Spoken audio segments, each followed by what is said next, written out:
Rachel Rose Burkheimer was born on January 16, 1984, in Everett, Washington. She grew up in a complete family with her father Bill and mother Denise, who tried to give their two daughters the best. Rachel also had an older sister, Megan. She had a special charm and was an attractive, sweet, and friendly girl. From childhood, Rachel participated in various sports competitions and was among the best in this area.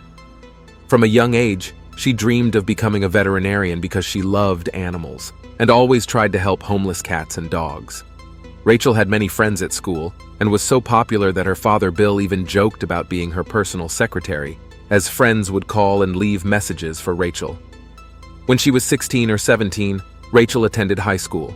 In just a year and a half, she experienced more than one tragedy, losing 6 of her friends. One drowned, another accidentally caught in a firefight, and a third took his own life. These events had a significant impact on the previously cheerful girl, but what troubled Rachel most was the loss of her best friend Corey, who died in a car accident. Rachel and Corey were very close, behaving like siblings, and this grief deeply affected her. The family noticed how much Rachel had changed since the funeral of her best friend. She no longer joked, became less sociable and ambitious, and stopped making plans for the future. Eventually, at the age of 18, Rachel decided to drop out of school and instead befriended dubious people, raising many questions among her friends and relatives. In 2001, Rachel attended a party where she met a man named John Anderson. He was 2 years older than her and a member of a criminal gang. The sweet, well-mannered, and sensible Rachel began communicating with people who were completely opposite, a group of men of different ages who constantly had problems with the law, almost all of them with a criminal record involving robberies and illegal drugs. Rachel was aware of her new friend's dark deeds, but never involved herself in anything illegal. She fully understood that these new friends were very dangerous, so she did not tell her parents or her sister about them. One day, Rachel's father Bill received a phone bill for $140 and was surprised, assuming it was a mistake. However, it later turned out that Rachel had been calling the local prison where her boyfriend John Anderson was serving his sentence. Despite being in jail for several months, this did not stop him from maintaining contact with his beloved. They called each other, and Anderson also wrote letters to Rachel, vividly describing his feelings in these letters. As Rachel's relationship with John deepened, her father Bill tried to dissuade her from it, trying to explain that such relationships would not lead to good things in the future. However, the young and naive girl defended John, seeing much good in him, and was confident that she could help him become a better person. Rachel's sister Megan admitted to their parents that she had once noticed that Ray came home with bruises all over her body, possibly inflicted by John. Eventually, Rachel's parents, with Megan's help, tried to bring their youngest daughter to her senses. One evening, the two sisters started a heartfelt conversation. Ray admitted that John was very jealous of her. She visited him on a date in prison, and John smelled her hair and hands, trying to find out if Ray was seeing another man behind his back. In a conversation with her sister, Rachel opened up, broke into tears, and admitted that this relationship was really weighing her down. Consequently, the girl decided to break up with John Anderson and admitted that this guy was dragging her down. The next day, the young girl told John about the breakup, returned to church, and spent more time with her family. One day, the father came out to the porch in the morning and saw his youngest daughter. It was the old Rachel again. She was radiantly happy, and the joy of life returned to the eyes of the 18-year-old. Rachel shared the good news with her father. She had recently met a man named Morris Rivers. He was also 18 years old. The man had grown up with his grandmother. It turned out that he was already a member of a gang that John Anderson also belonged to, but the guy did not like his environment. Meeting Rachel inspired Maurice to do good. They agreed to go back to school together and finish school. The young people also discussed a future without dysfunctional friends. Maurice encouraged Ray to help him get out and recover. The girl gladly agreed. The friendship with Maurice really changed Rachel a lot. The girl felt happy again. It seemed as if everything was falling into place, but this lasted until John Anderson was released. The first meeting between John and Rachel led to the young people making peace. They were back in a relationship, but this time John was dismissive of the girl. They broke up every day, and the next day they seemed to reconcile, but everything went in cycles. Eventually, Rachel announced the breakup to John again, and she also started dating his friend. For John Anderson, this act was equivalent to betrayal. John began to hate his ex. He constantly told his friends bad things about her, accusing Rachel of allegedly revealing the secrets of their gang to other people. Over time, most of the gang members also became suspicious of her. On September 23, 2022, Rachel Burkheimer was invited to a party. In fact, it was an ordinary gang meeting in one of the houses where young people simply drank and played video games. Rachel was very glad that she was invited. She intended to prove herself that evening. Recently, the girl felt that her friends were treating her badly. Ray wanted to prove to the guys that she had done nothing wrong to them and had remained loyal to their friendship. Around 3 p.m., Rachel entered the house with her boyfriend Maurice, where the guys had previously been invited. The whole company was in the house. The guys were relaxing, joking around and drinking. For about an hour, Rachel had fun with Maurice and other gang members until John Anderson stormed into the room. The obviously drunk young man began to shout and tried to start a fight. He first hit one friend, then another. Then John pulled out a gun, and all those present realized that the guy had lost control. There was tension in the air. Rachel froze with fear.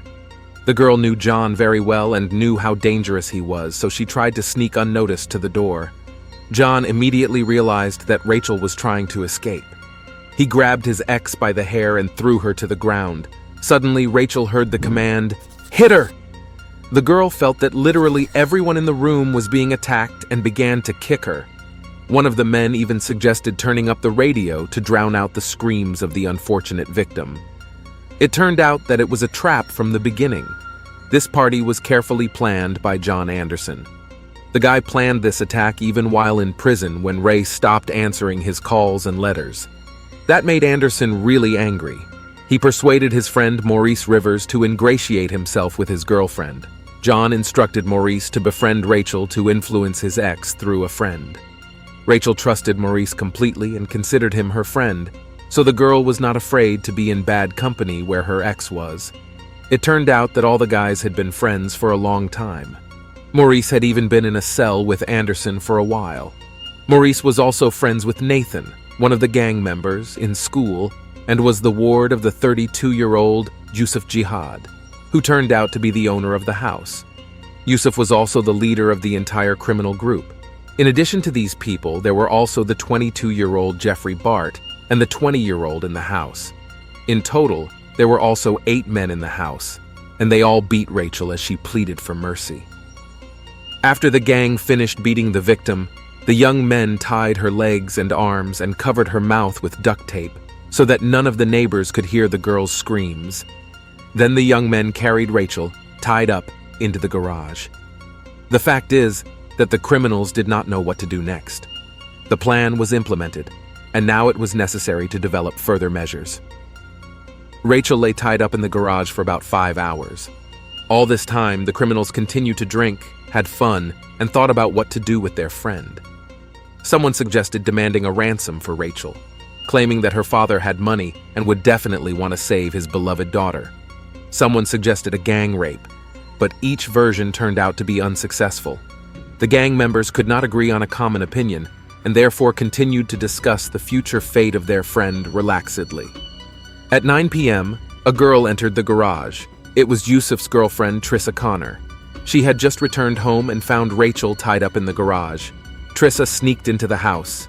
She greeted everyone and pretended she didn't know that someone was tied up in the garage. Trissa went to the kitchen, took a knife, and went through the back door.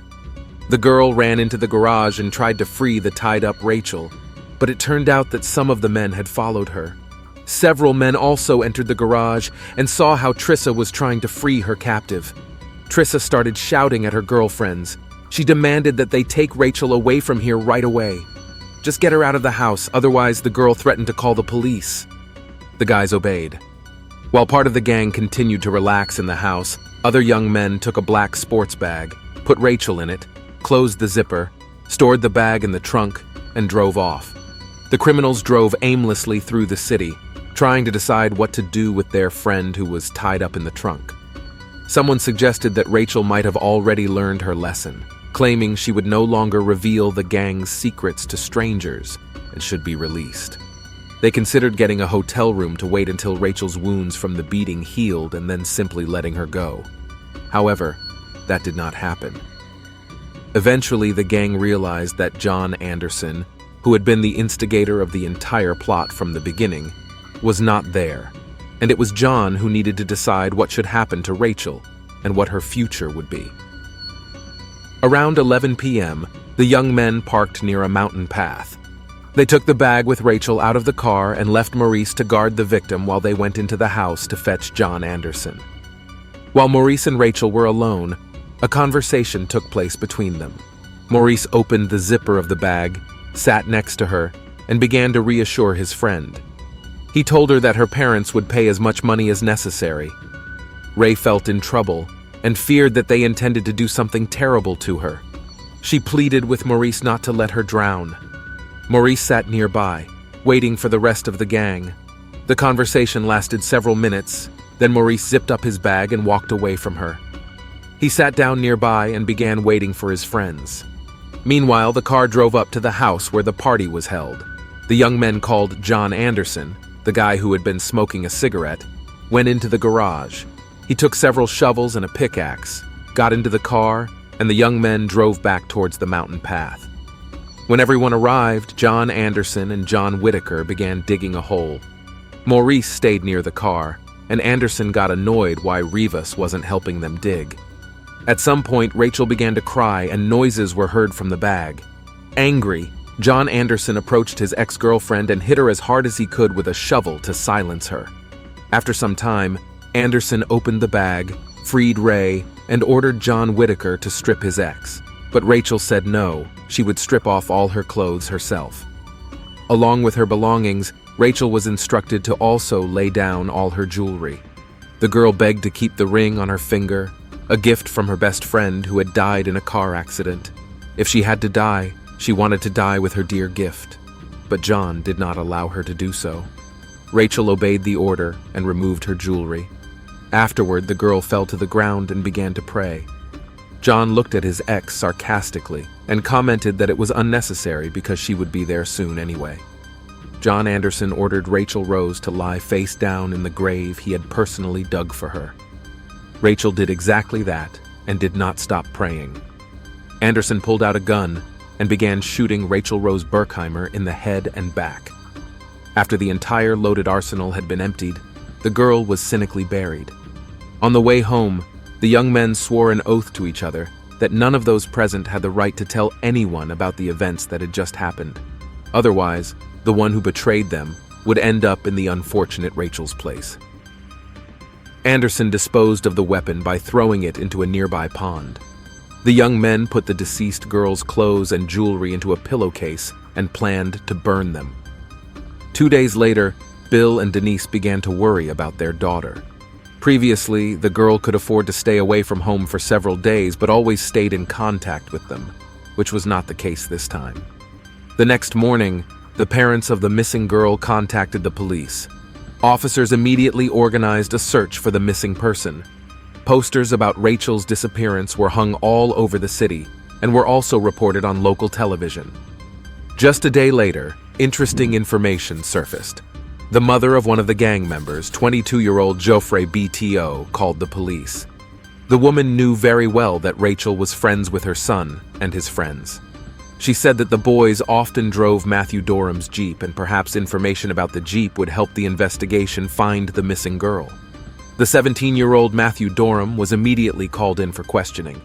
They did not mince words with the guy. Matthew was told that his penalty for denunciation would be significantly reduced if he confessed there and then where the 18-year-old Rachel was located. Matthew was able to tell the police the whole truth anonymously, quietly, and without publicity. In return, the guy was promised leniency. A sincere confession and help in solving the case would help him avoid severe penalties, and Matthew confessed everything. The teenager snitched on all his friends. The 17-year-old young man described in detail each action of every gang member against Rachel Rose and what role each individual played in the terrible murder. Since it was already dark that day, Matthew showed the approximate burial site of the victim. With the help of dogs, they were able to locate Rachel's grave. The girl was found with her hands folded in the hole because she had not stopped praying until the last second. When the police arrived at Jusuf's house with a search warrant, they also found a pillowcase with the victim's belongings. They attempted to burn personal items, but they were not completely successful. Everything Matthew had said at the police station turned out to match the reality. All 8 gang members involved in Rachel's murder were arrested that same day. 5 of the 8 men made a deal. They confessed their guilt to have the possibility of a shorter sentence. The 16-year-old Nathan was charged with conspiracy and aiding and abetting a crime. Since he was not involved in the murder, he only spent 30 days in jail. The 20-year-old Tony, who had beaten Rachel and taped her mouth, also turned on the radio to drown out the victim's screams, was sentenced to several years in prison. The 22-year-old Jeffrey, whose mother had called the police, drove the car with the girl tied up in the trunk and was sentenced to 10 years in prison. The 17-year-old Matthew, who also drove the car, was sentenced to 26 years in prison. The 18-year-old Maurice, who was directly involved in the conspiracy against Rachel, was sentenced to 26 years in prison. The 32-year-old Jusuf, the owner of the house where everything began, was sentenced to 37 years in prison. The 22-year-old John Whitaker was found guilty on all charges. The man was facing the death penalty, but since he confessed his guilt and cooperated with the police, he was sentenced to life imprisonment. The 20-year-old John Anderson, who planned revenge against his ex-girlfriend, behaved shockingly in court. The guy constantly smiled at the cameras and sometimes even laughed demonstratively, but the worst part was that he winked at Rachel's family. John Anderson was also facing the death penalty, but since the man fully confessed his guilt, he was sentenced to life imprisonment. This tragic case closed with the judicial system dealing harshly with those responsible, hoping to deliver a measure of justice for the horrific acts committed against Rachel Rose Burkheimer. Her community and family, while forever marked by the loss, sought to find peace in the wake of such profound tragedy.